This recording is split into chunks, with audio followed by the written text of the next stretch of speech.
नमस्कार मंडळी, स्वागत आहे पुन्हा एकदा डे 3 ऑफ रोम काया प्लेट मध्ये. तर डे 2 मध्ये आपण पाहिलं, आपण कागदाच्या ह्या स्टिक बनवल्या होत्या ज्यांना आपण ब्लॅक पेंट करून सुकायला ठेवलं होतं. तर त्या आता प्रॉपर सुकलेल्या आहे. तर डे 3 मध्ये आपण यांची वॉल ग्रिड बनवणार आहे आणि तिला भिंतीला लावून पण देणार आहे आणि जेवढं डेकोरेशन आज पॉसिबल आहे तेवढं करणार पण.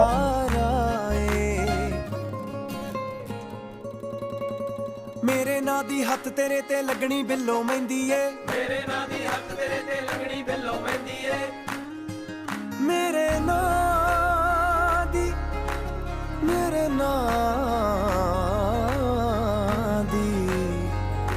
तेरे हथ लगनी मेहंदी